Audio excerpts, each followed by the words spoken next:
What's up, guys? It's Justice here from DMP Fitness, and today we're going to talk about the factors that affect your performance. Specifically, we're going to talk about the factors that affect your short-term performance in the gym. So when you're going up to do that 1 rep max on the squat, the bench, or the deadlift, what factors are going to determine how well you do? Well, I made a diagram here, just drew it up, and this is going to address those factors. What we have is, you can see from my diagram here on this little iPad mini, you have two sides, two main sides that lead to that performance. One side is skill and technique, and the other main side, as you see the side that's closest, is muscle power.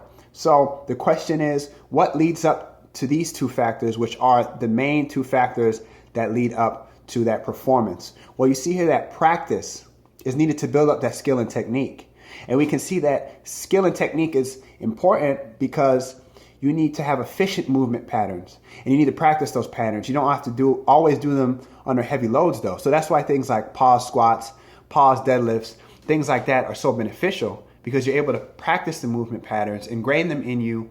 That way you're able to learn that skill and technique even better, which will improve your short-term performance. So we'll look at the other side, muscle power. So what is involved in muscle power?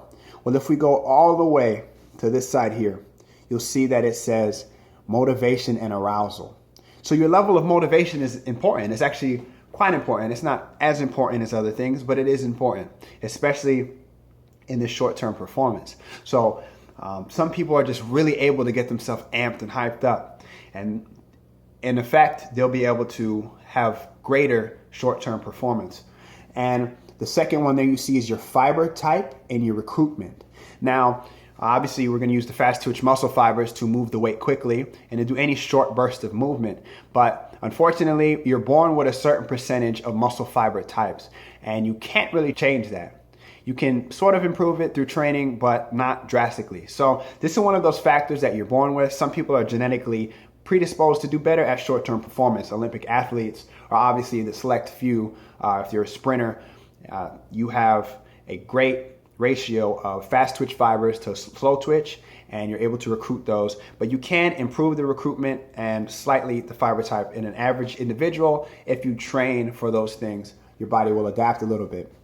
Now, the last one is PC and glycolysis. So these are the metabolic processes that your body uses for short-term bouts of energy. PC relating to phosphocreatine, which is used to create ATP in bouts of about 10 to 15 seconds, and glycolysis, which of course is the anaerobic way your body is able to use that ATP, use glucose to make energy quickly. So that all builds up to muscle power, and that the PC and glycolysis kind of hints to the diet. So you know that if you have appropriate amount of carbs, appropriate amount of creatine in your system, that's why creatine supplementation may be effective or is effective in short-term performance. And things like this, having more should help you increase that short-term performance. So the good thing about this graph here is, you can pause it right here. You can take a look at this graph, review it again, and see what factors you're able to change to improve your short-term performance.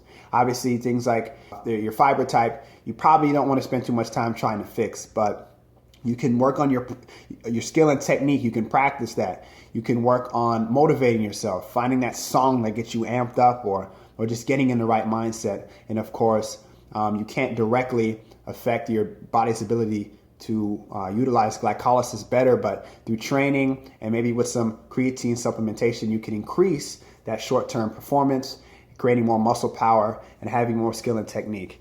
I hope that helped you guys out. I hope you learned something from that little graph. It's something that you can analyze yourself, see what you can change, and make improvements on your lifts. If you liked the video, please give it a like. If you learned anything from it, give it a like. Share it if you can, and I'll see you guys in the next video.